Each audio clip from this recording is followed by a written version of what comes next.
ज्ञातारं विश्वतत्त्वानां वन्दे तद्गुणलब्धये वन्दे तद्गुणलब्धये। हम सब आचार्य समंत भद्र स्वामी द्वारा रचित बृहत स्वयंभू स्तोत्र का स्वाध्याय कर रहे हैं, जिसकी रचना आज से लगभग 1850 वर्ष पूर्व हुई थी। अभी तक हमने आचार्य समंत भद्र का जीवन परिचय, उनका व्यक्तित्व और उनका कर्तृत्व,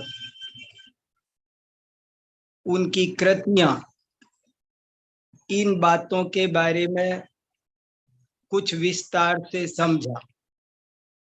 इसके बाद स्वयंभू शब्द का क्या अर्थ होता है, इस ग्रंथ का नाम स्वयंभू स्तोत्र क्यों है और इसकी क्या क्या विशेषताएं हैं, इसको समझने का प्रयास किया। स्वयंभू स्तोत्र की विशेषताओं को हमने दो भागों में बांटकर देखा। कला पक्ष की विशेषताएं और भाव पक्ष की विशेषताएं। कला पक्ष की विशेषताओं में इसकी भाषा, शैली, अलंकार, वाक्य विन्यास, संधि, समास, छंद व्यवस्था आदि विषयों पर हमने थोड़ी चर्चा की।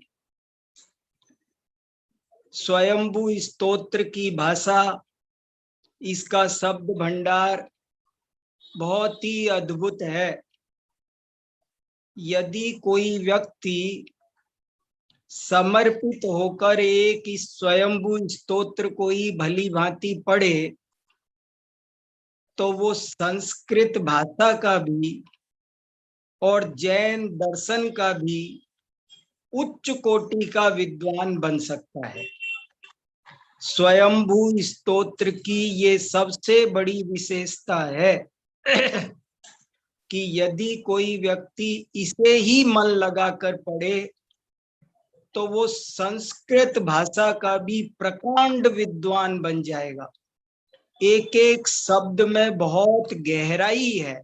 एक एक शब्द में 143 छंदों को तो हम कहाँ अभी पढ़ेंगे, लेकिन छंद छोड़ो, वाक्य छोड़ो, एक एक शब्द में बहुत गहराई है।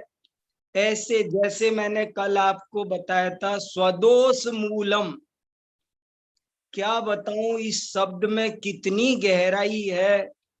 ऐसा लगता है सारा भेद विज्ञान इस एक ही शब्द में भरा हुआ है। इसी तरह के और भी बहुत सारे शब्द हैं। स्वयंभू स्तोत्र में एक शब्द आया है संसद, जिसका अर्थ है समवसरण।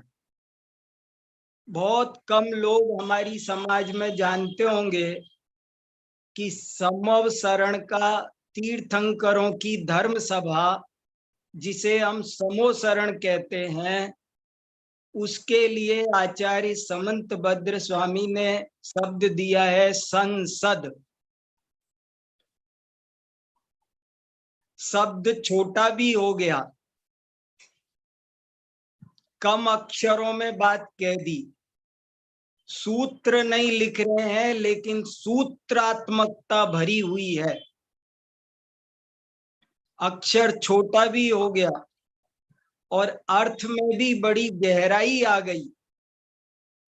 और इसी शब्द को बाद में पार्लियामेंट को दे दिया गया। वर्तमान में जो राजनीति की सभा है,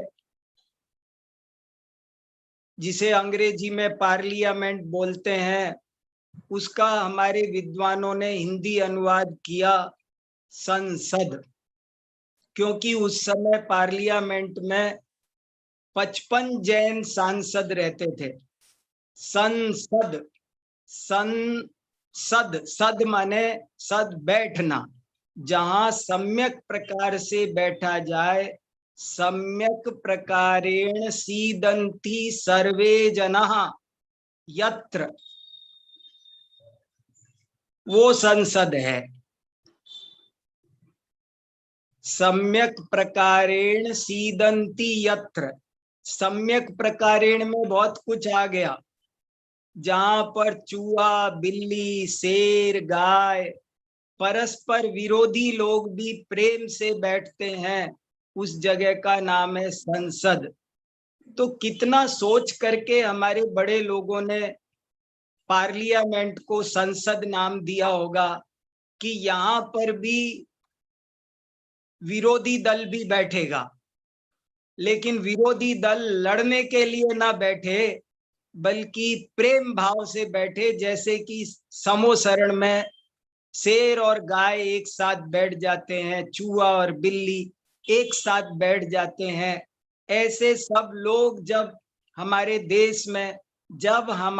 देश में विरोधियों को भी प्यार किया जाएगा तो हमारा देश उन्नति करेगा।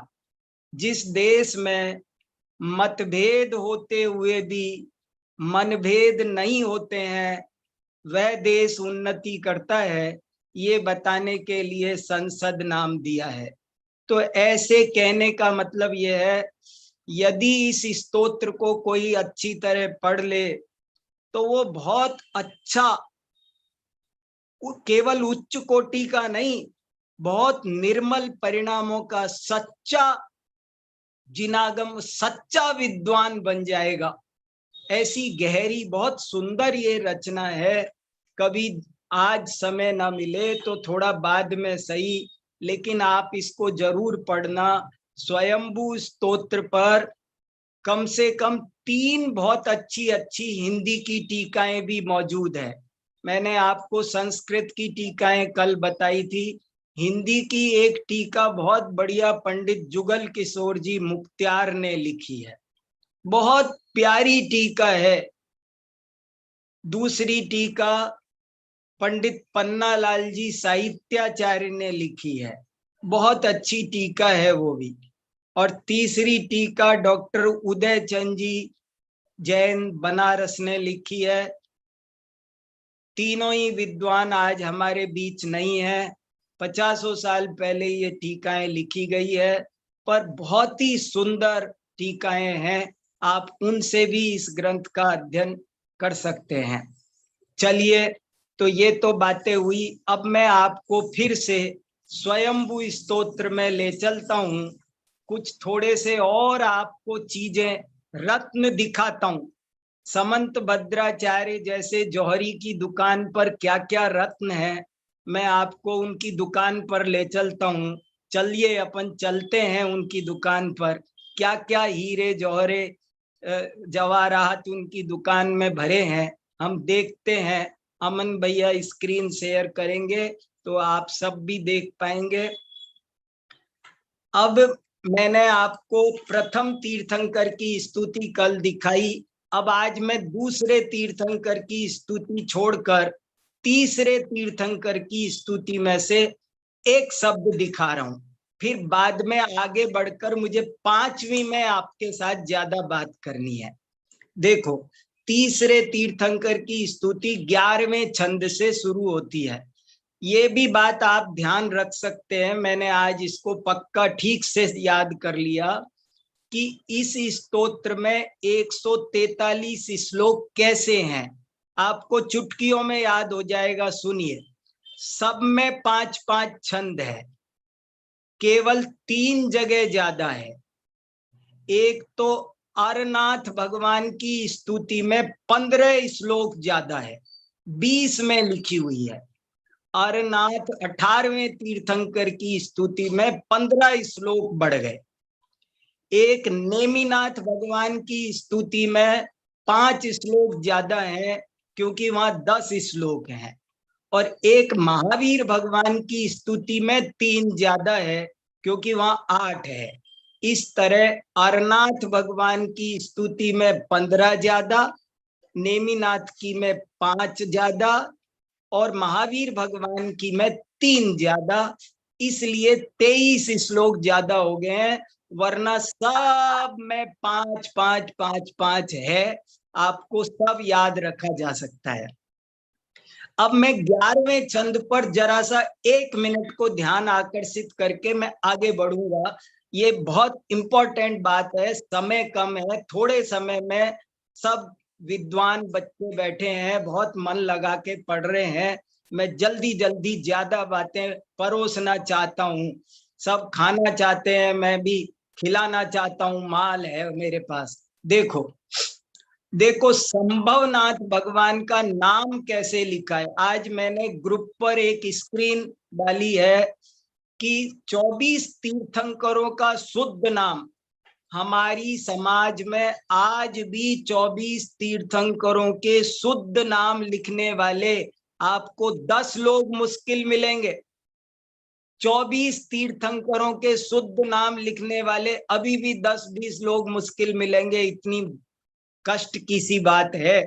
और स्वयंभू स्तोत्र में तो जरा 11वें छंद पर आप ध्यान दीजिए, तीसरे तीर्थंकर की स्तुति में अर्थात संभवनाथ भगवान की स्तुति में संभवनाथ कैसे लिखा है देखिए। त्वं संभव संभवतर्षरो गई संतप्यमानस्य जनस्य लोके आशीर्याकस्मिक एव वैद्यो वैद्यो यथा नाथ रुजाम प्रशांत्यई।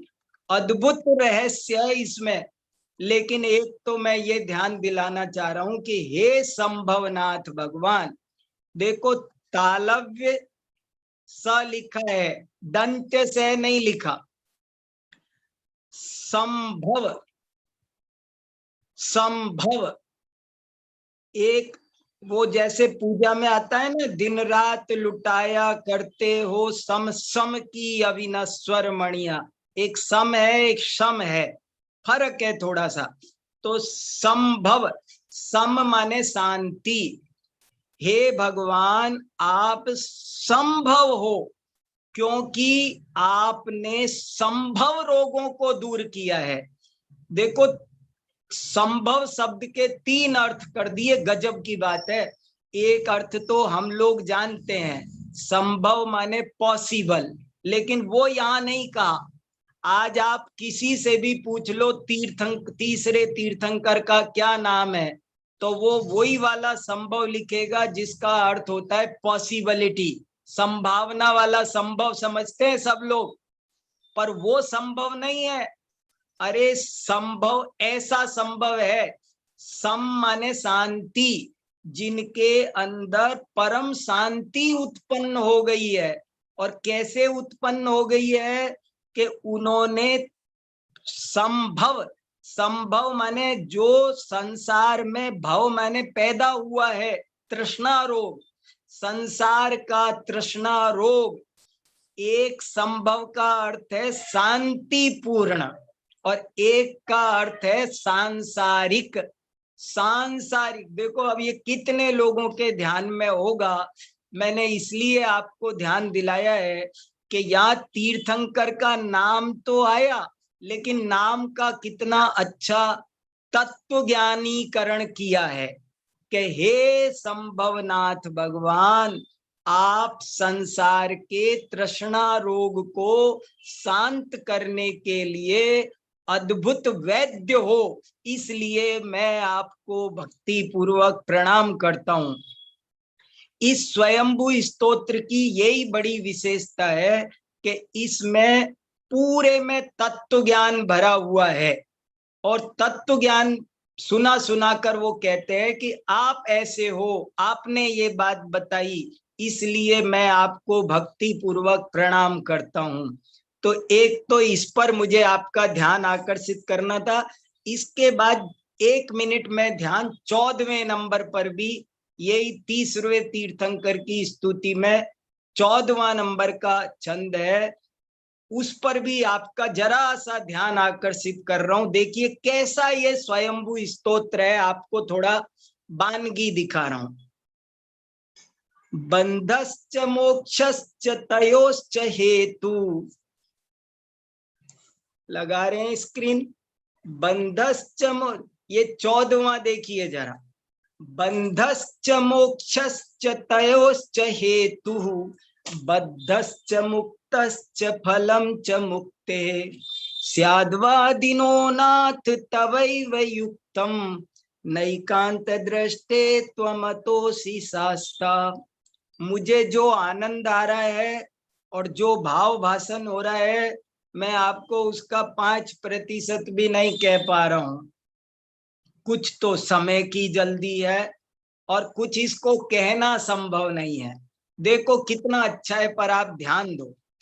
बंधश्च मोक्ष, कितना बढ़िया श्लोक है, स्तुति हो रही है, ये भगवान की स्तुति है कि हे भगवान, आपके मत में बंध और मोक्ष और उन तयो, तयो माने उन दोनों का, तयो माने षष्ठी विभक्ति द्विवचन। हे भगवान, आपके मत में बंध की बात, मोक्ष की बात और उन दोनों के हेतु, हेतु में तू बड़ा क्यों लिखा है? क्योंकि ये प्रथमा विभक्ति का द्विवचन है। जैसे गुरु गुरु गुरवः होता है ना, ऐसे हेतु हेतु हेतवः प्रथमा विभक्ति का द्विवचन है के बंध मोक्ष और उन दोनों के हेतु और बद्ध और मुक्त और उनका फल और मुक्ति का फल। हे जिनेन्द्र भगवान, हे नाथ, स्याद्वादिनो नाथ तवैव युक्तम, हे नाथ आप स्याद्वादी हो, इसलिए ये सारी बातें, पूरे तत्व ज्ञान की बातें, 7 तत्व की बातें, ये आपके ही पास सही बैठती है, न एकांत दृष्टे। एकांत दृष्टि वालों के पास, एकांत दर्शन वालों की सही नहीं बैठती है। मैं इसलिए आपको प्रणाम करता हूं, मैं इसलिए आपको अपना शास्ता मानता हूं। अब ये श्लोक बहुत बढ़िया है, स्तुति तो हुई, लेकिन उसमें कैसे गहराई से उन्होंने अनेकांत और स्यादवाद को भर दिया। स्वयंभू स्तोत्र में जगह जगह द्रव्य गुण पर्याय, प्रमाण नय निक्षेप, कारण कार्य व्यवस्था, अनेकांत स्यादवाद, पूजा, पुजारी, पूजक, पूजा का फल, सब विषय, वीतरागता, सर्वज्ञता आदि जैन दर्शन के विषयों का समावेश किया गया है। अब मैं चलना चाहता हूं आपको 5वें तीर्थंकर की स्तुति, अब थोड़ा मन लगा के रुक करके पढ़ना चाहता हूं आपके साथ। एक स्तुति ऐसी हो कि जिसको आप थोड़ा मन लगे, तो मैंने सेलेक्ट की है आपके लिए 5वें तीर्थंकर की स्तुति। इट मीन्स श्लोक नंबर 21 से लेकर 25, 5वें तीर्थंकर की स्तुति मतलब 21 से 25 तक के 5 श्लोक अब आपको सुना रहा हूं। आप बहुत खुश होके, मन लगा के मेरे साथ शामिल होइए, आनंद लीजिए। समझ लो अपन भक्ति कर रहे हैं भगवान की, भक्ति का पीरियड है, ऐसे समझो। क्या भक्ति होगी देखो, स्वाध्याय भी और भक्ति भी। देखो, अनवर्थ संज्ञा सुमतिर मुनिस्त्वम, स्वयं मतम ये न सुयुक्ति नीतम, यतश्च शेषे सुमते सुनास्ति, सर्वक्रियाकारक तत्व सिद्धि। हे सुमति, 5वें तीर्थंकर का क्या नाम है? सुमति नाथ जी। तो कह रहे हैं हे सुमति, आप अनवर्थ संज्ञ, अनवर्थ संज्ञ माने, संज्ञ माने नाम, अनवर्थ संज्ञ बहुब्रीहि समास है।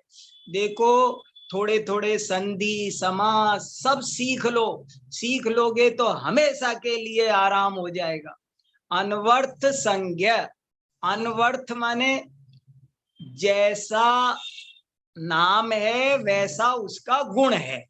दुनिया में आपको ऐसे लोग बहुत मिलेंगे कि नाम तो होगा सुंदरलाल, पर जरूरी नहीं वो सुंदरलाल हो। नाम होता है धनी राम, लेकिन वो धन वाला नहीं होता। नाम ज्ञानचंद हो पर ज्ञान ना हो, ऐसा दुनिया में बहुत हो सकता है। लेकिन हे सुमतिनाथ, आप अनवर्थ संज्ञ, माने जैसा आपका नाम है वैसा ही आपका अर्थ भी है। संज्ञ माने नाम और अर्थ माने उसका वैसा ही भावार्थ। तो अनुवर्थ माने जैसा नाम है उसका अनुवर्थक है आपका अर्थ। हे सुमतिनाथ, तो कौन होता है सुमतिनाथ? देखो जरा, अब उसकी परिभाषा कितनी सुंदर दे रहे हैं। अनवर्थ संज्ञा सुमतिर मुनिस्त्वम स्वयं मतम ये न सुयुक्ति नीतम। वही सुमति है। देखो दुनिया में कौन वास्तव में सुमति है? जो परीक्षा करके न्याय से, तर्क से, युक्ति से पहचान कर किसी बात को मानता है। देखा देखी अंधविश्वास में जो नहीं पड़ता है उसको कहते हैं सुमति। हे सुमतिनाथ, आप वास्तव में सुमतिनाथ हो, क्योंकि आपने देखा देखी कुल परंपरा से, कोई और अंधविश्वास से, किसी के कहने से आपने तत्व ज्ञान को स्वीकार नहीं किया है, बल्कि आपने स्वयं स्वयं मतम, मतम माने माना है, आपने स्वयं स्वीकार किया है। जो कि किस उस बात को स्वीकार किया है जो एकदम सम्यक युक्ति के द्वारा नीतम सिद्ध की गई है। यतश्च से सुमते सुनाश्ची सर्व क्रियाकारक तत्व सिद्धि। हे भगवान, संसार के अन्य दर्शनों में कोई भी क्रिया और कोई भी कारक ये सिद्ध ही नहीं होते हैं, वे सब कुमतिनाथ हैं। आप ही एक सुमतिनाथ हो, क्योंकि आपकी सारी बातें कोई भी क्रिया, क्रिया माने ऑल वर्ब्स, जितनी भी खाना पीना चलना उठना बैठना पहनना सब क्रियाएं, और कारक माने कर्ता कर्म करण संप्रदान अपादान और संबंध, संबंध नहीं अधिकरण, 6 कारक माने गए। संबंध को कारक नहीं माना गया, 6 कारक माने गए। विभक्तियां 8 होती हैं मगर कारक 6 होते हैं। तो सारे क्रिया और कारकों की सिद्धि केवल आपके ही मत में सिद्ध सही बैठती है, अन्य मत में नहीं बैठती है। देखो समंत भद्राचार्य कितने वैज्ञानिक दिमाग के थे, बहुत परीक्षा प्रदानी थे, बड़े साइंटिस्ट थे एक तरह से। वो कह रहे कि आप सुमति हो सच्चे तो, क्योंकि आपने बातों को परीक्षा करके न्याय से युक्ति से स्वीकार किया है, किसी की देखा देखी आप नहीं मानते हो। अनेकमेकं च तदेव तत्वं भेदान्वय ज्ञानमिदं हि सत्यं मृषोपचारोऽन्यतरस्य लोपे तत्शेष लोपोऽपि ततोऽनुपाख्यम्। बहुत गहराई है, किसी को कठिन लग सकता है थोड़ा सा, लेकिन घबराना नहीं, मेरी बात समझने की कोशिश करना। सरल बात है चुटकियों में। वो ये है, जैन दर्शन की सबसे बड़ी विशेषता है स्यादवाद, अनेकांत। और दर्शनों में और जैन दर्शन में क्या अंतर है? दुनिया के सारे धर्मों में और जैन धर्म में एक ही अंतर है, वे एकांतवादी हैं और जैन दर्शन अनेकांतवादी, और कोई अंतर नहीं है, सब दर्शनों में एक ही है। इसलिए इसको समझना बहुत जरूरी है। हे भगवान, आपके मत में एक ही वस्तु अनेक में कम, अनेक भी है, एक भी है, तत् भी है, अतत् भी है, भेद भी है, अभेद भी है, और सब सत्य है, कोई भी झूठ नहीं है। कोई, ये उंगली एक है या अनेक है, ये एक वस्तु है या अनेक वस्तु, ये एक, ये घड़ी एक वस्तु है या अनेक वस्तु है?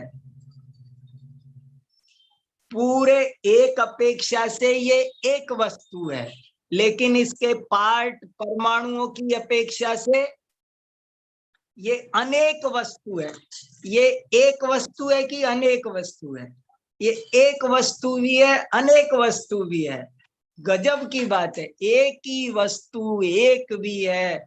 देखो, स्यादवाद आप सब समझ गए तो बहुत आपको इतना आनंद आएगा, आपको लगेगा अमृत मिल गया। मैं आज आपको ये थोड़ा कठिन होते हुए भी इसलिए मैं सब बच्चे को बता देना चाहता हूँ, ये सब बच्चे सुन रहे हैं, मैं सबको बहुत प्रेम से बताना चाह रहा हूँ कि याद रखो, कोई भी बात सर्वथा सत्य नहीं होती है। आप कोई भी बोलो, नींबू खट्टा होता है, ये बात सर्वथा सत्य नहीं है, कथनचित सत्य है। इस समय दिन है कि रात? भारत में रात है, लेकिन अमेरिका में इस समय दिन है।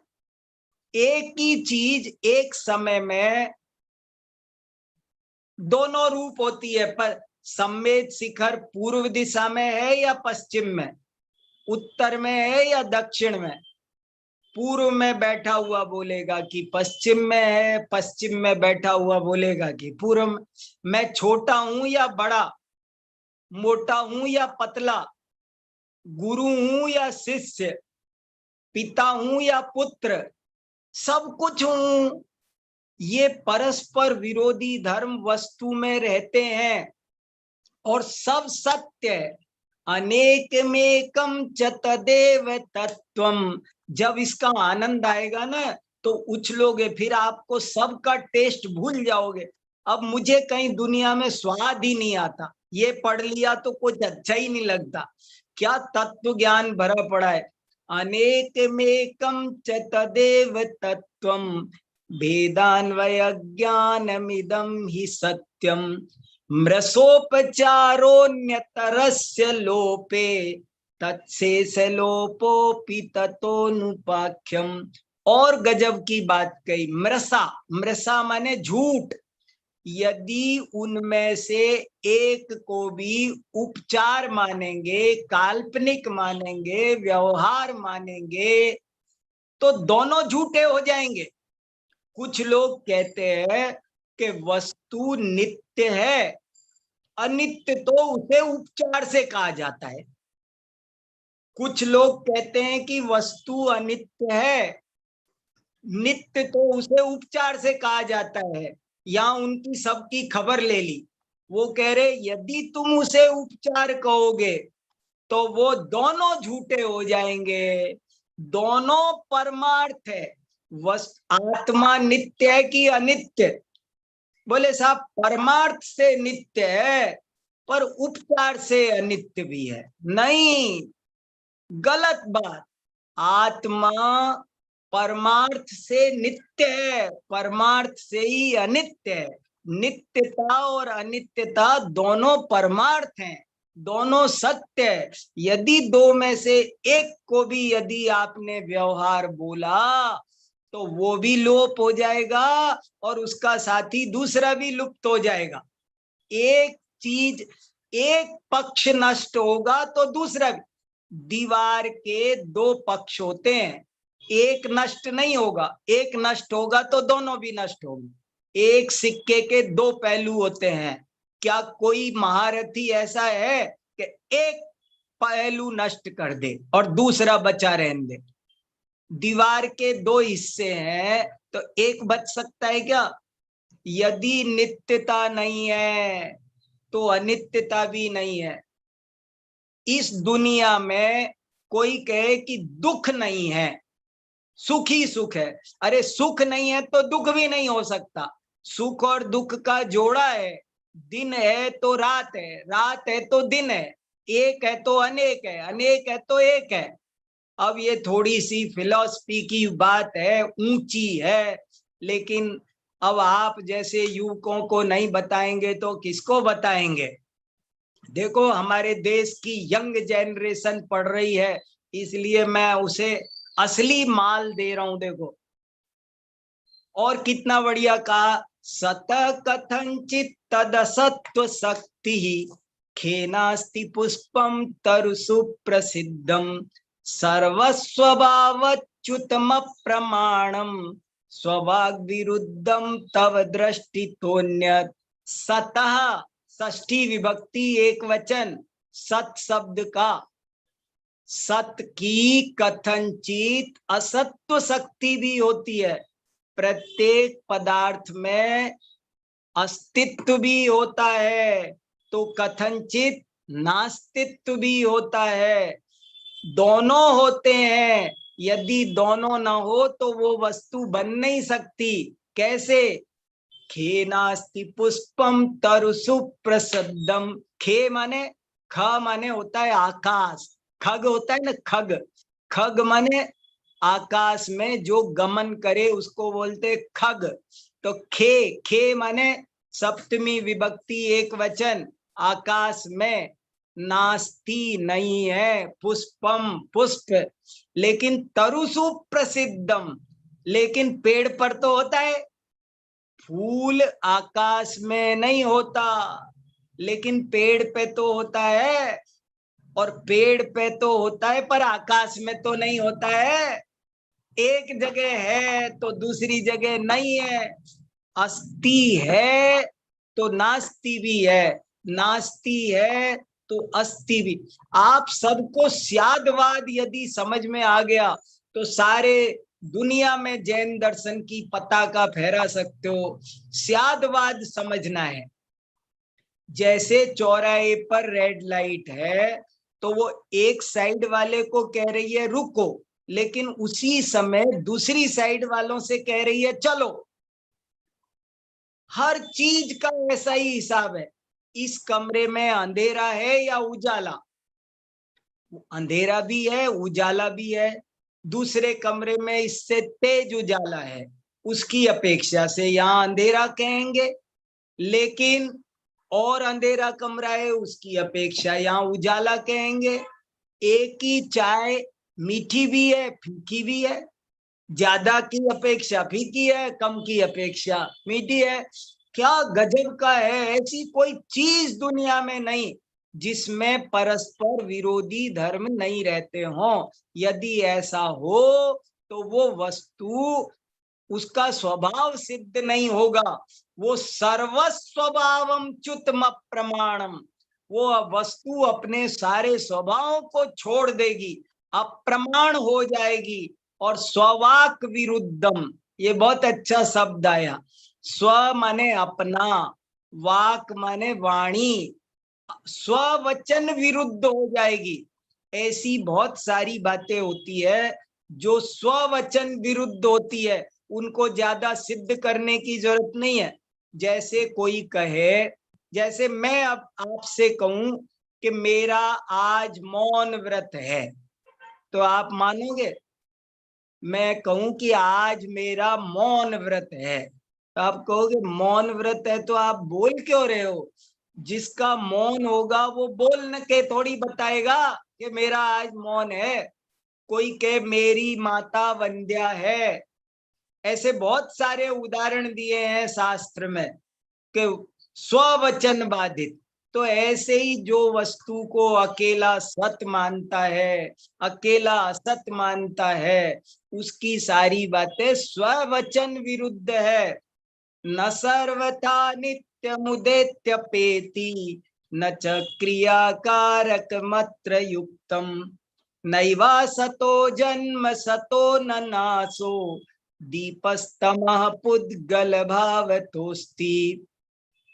कोई भी वस्तु सर्वथा नित्य नहीं है, न सर्वथा नित्यम।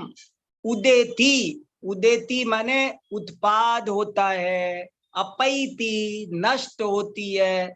ना तो कोई वस्तु सर्वथा नित्य है, न सर्वथा उत्पाद व्यय वाली है, न च क्रियाकारक मत्र युक्तम। और यदि उसे सर्वथा नित्य या अनित्य मानोगे तो उसमें कोई भी क्रियाकारक सिद्ध नहीं होगा।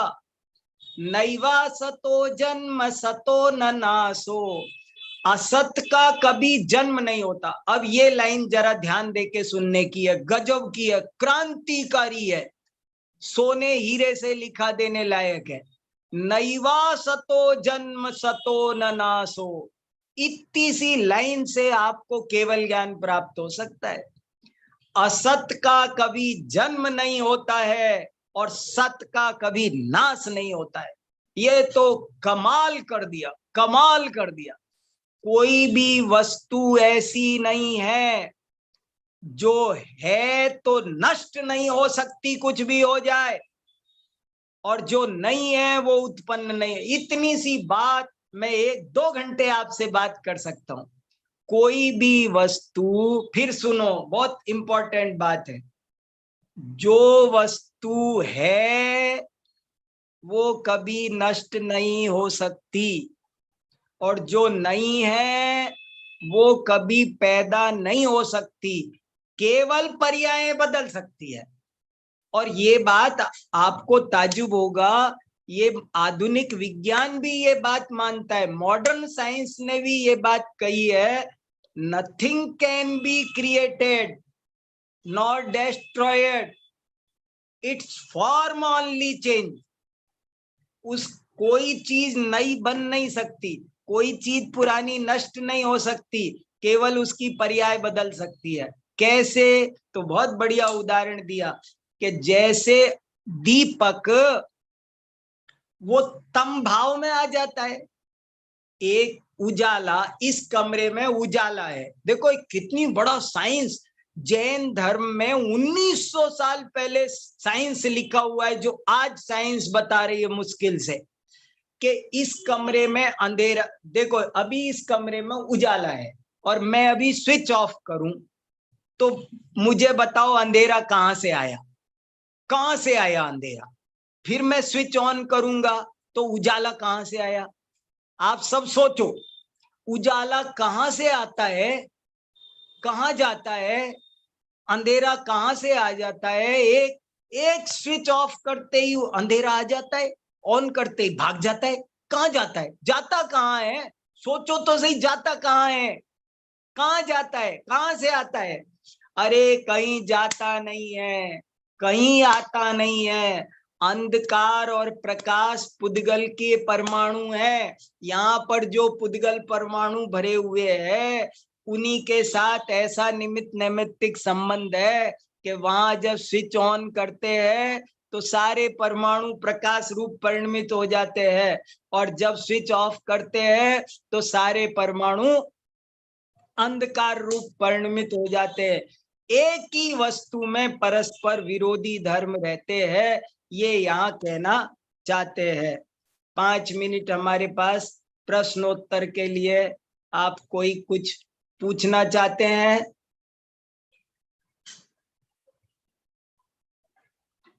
बोलो बच्चों, आनंद आ रहा है, कठिन लग रहा है? थोड़ा थोड़ा। वेरी गुड, वेरी गुड, बहुत अच्छा। देखो थोड़ा कठिन लगे तो घबराना नहीं, मैं आपको असली माल परोस रहा हूं जैन दर्शन का। हाँ, स्यादवाद समझना बहुत जरूरी है, सबको समझना जरूरी मेरा है। हाँ बोलिए।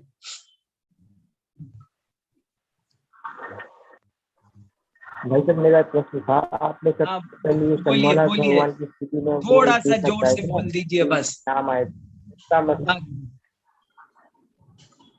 समझ में नहीं आया। उनका मतलब दोनों नामों का मतलब अलग है।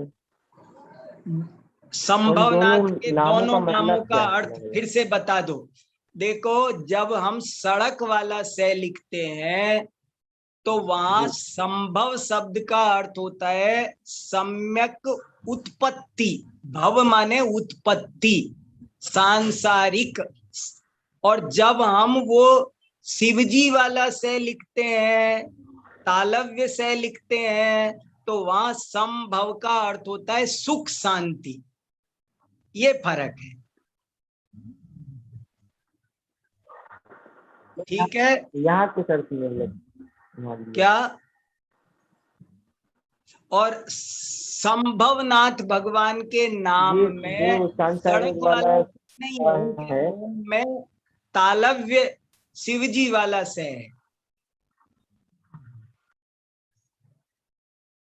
मेरे उच्चारण में भी उतनी क्लियरिटी नहीं आ रही होगी।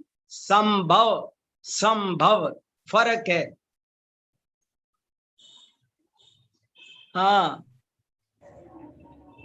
और बोलिए। देखो भैया, अमन भैया, देखो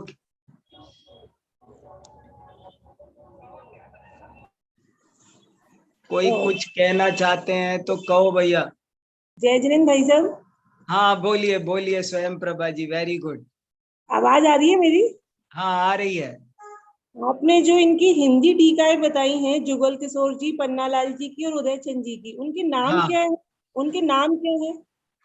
स्वयंभू स्तोत्र के नाम से ही मौजूद है। अच्छा, कहाँ पर मिलेंगी, किस ग्रंथ में? जो एक उदय चंद जी का है, गणेश वर्णी शोध संस्थान से छपा हुआ है। जुगल किशोर जी वाला वीर सेवा मंदिर से छपा हुआ है। और पन्ना लाल जी वाला सागर से छपा हुआ है।